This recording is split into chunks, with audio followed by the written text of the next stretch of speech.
Hello ಕರ್ನಾಟಕದ ಜನತೆ, welcome back to updates Kannada 360 channel. So ಇವತ್ತಿನ ವಿಡಿಯೋದಲ್ಲಿ ಗೃಹಲಕ್ಷ್ಮಿ ಯೋಜನೆ 11ನೇ ಕಂತಿನ ಹಣ ಯಾವ ಯಾವ ಜಿಲ್ಲೆಗೆ ಮೊದಲನೇ ಹಂತದಲ್ಲಿ ಬಿಡುಗಡೆ ಆಗ್ತಿದೆ ಮತ್ತು ಪೆಂಡಿಂಗ್ ಹಣ ಯಾವ ಯಾವ ಜಿಲ್ಲೆಗೆ ಬರ್ತಾ ಇದೆ ಅಂತ ನೋಡೋಣ. ಸೊ ಪೆಂಡಿಂಗ್ ಹಣನ ಪಡ್ಕೊಳಕ್ಕೆ ಏನೆಲ್ಲ ಕೆಲಸ ಮಾಡಬೇಕು ಅಂತಲೂ ತಿಳಿಸ್ಕೊಡ್ತೀನಿ. ಸೊ ಬನ್ನಿ, ವಿಡಿಯೋನ ಸ್ಟಾರ್ಟ್ ಮಾಡೋಕ್ಕಿಂತ ಮುಂಚೆ ನೀವೇನಾದರೂ ನಮ್ಮ ಚಾನಲ್ಗೆ ಸಬ್ಸ್ಕ್ರೈಬ್ ಮಾಡ್ಕೊಂಡಿಲ್ಲ ಅಂದರೆ ದಯವಿಟ್ಟು ಚಾನಲ್ಗೆ ಸಬ್ಸ್ಕ್ರೈಬ್ನ ಮಾಡಿಕೊಂಡು ವಿಡಿಯೋನ ಆದಷ್ಟು ಎಲ್ಲರಿಗೂ ಶೇರ್ ಮಾಡಿ ಅಂತ ಕೇಳ್ತಾ, ಬೆಲ್ಲೈಕನನ್ನು ಪ್ರೆಸ್ ಮಾಡೋದನ್ನ ಮರಿಬೇಡಿ ಅಂತ ಹೇಳ್ತಾ, ವಿಡಿಯೋಗೆ ಲೈಕ್ ಕೊಟ್ಟಿಲ್ಲ ಅಂದರೆ ದಯವಿಟ್ಟು ವಿಡಿಯೋಗೆ ಲೈಕ್ ಕೊಟ್ಬಿಟ್ಟು ವಿಡಿಯೋನ ನೋಡಿ. ಸೊ ಹೌದು, ಏನೇ ಎಲೆಕ್ಷನ್ ಆದಮೇಲೆ ತುಂಬ ಜನಕ್ಕೆ ಡೌಟ್ ಇತ್ತು, 11ನೇ ಕಂತಿನ ಹಣ ರಿಲೀಸ್ ಆಗುತ್ತಾ ಆಗಲ್ವೋ ಅಂತ.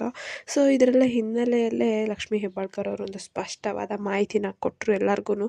ಸೊ ಯಾರು ವರಿ ಮಾಡ್ಕೊಳೋದು ಬೇಡ, 11ನೇ ಕಂತಿನ ಹಣ ರಿಲೀಸ್ ಆಗುತ್ತೆ.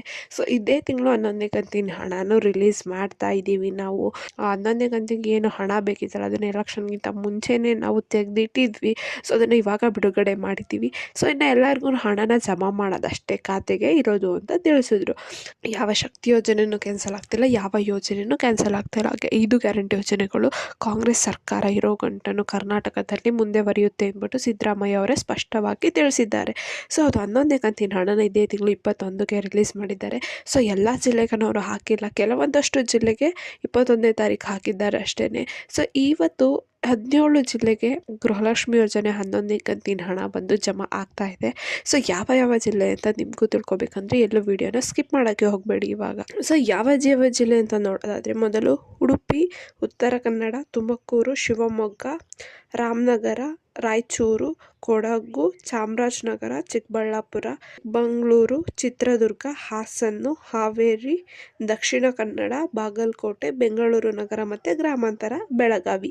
ಸೊ ಈ ಇಷ್ಟು ಜಿಲ್ಲೆಗೆ 11ನೇ ಕಂತಿನ ಹಣ ಮೊದಲನೇ ಹಂತದಲ್ಲಿ ಬಂದು ಜಮಾ ಆಗ್ತಿದೆ, ಅಂದರೆ ಇವತ್ತು ಬಂದು ಜಮಾ ಆಗ್ತಾ ಇದೆ.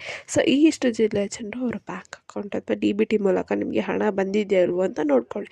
ಒಂದು ವೇಳೆ ಬಂದಿತ್ತು ಅಂದರೆ ನಮಗೆ ಕಮೆಂಟ್ ಮೂಲಕ ತಿಳಿಸಿ ಯಾವ ಜಿಲ್ಲೆಯಿಂದ ನೀವು ಹಣನ ಪಡ್ಕೊತಾ ಇದ್ದೀರಾ 11ನೇ ಕಂತಿಂದು ಅಂತ. ಸೊ ಹಾಗೆ ಪೆಂಡಿಂಗ್ ಹಣನೂ ಕೂಡ ಸರ್ಕಾರದವರು ರಿಲೀಸ್ ಮಾಡ್ತಿದ್ರು. ಇವಾಗ ಏನು ಸ್ಟಾಪ್ ಮಾಡಿದ್ರು ಆಯಿತಾ ಪೆಂಡಿಂಗ್ ಹಣ ರಿಲೀಸ್ ಮಾಡೋದು.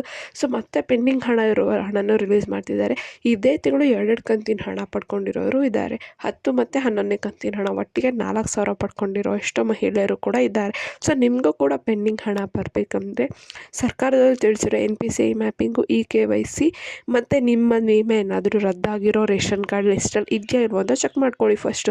ಏನಾದರೂ ಒಂದು ವೇಳೆ ನಿಮ್ಮ ನೇಮ್ ಅದರಲ್ಲಿ ಇತ್ತು ಅಂದರೆ ನಿಮಗೆ ಹಣನ ಖಂಡಿತವಾಗಿ ಸ್ಟಾಪ್ ಮಾಡಿಬಿಡ್ತಾರೆ. ಒಂದು ವೇಳೆ ಹಣ ರದ್ದಾಗಿರೋ ಲಿಸ್ಟಲ್ಲಿ ಇಲ್ದಲೇನೋ ನಿಮಗೆ ಹಣ ಬರ್ತಿಲ್ಲ ಅಂದರೆ, ಸೊ ಏನೋ ಒಂದು ತಾಂತ್ರಿಕ ದೋಷ ಅಥವಾ ನಿಮ್ಮ ಕಡೆಯಿಂದ ಆಗಿರೋ ಒಂದು ಪ್ರಾಬ್ಲಮ್ಸಿಂದ ಅಥವಾ ಮಿಸ್ಟೇಕ್ಸಿಂದ ಬರ್ತಿರಲ್ಲ.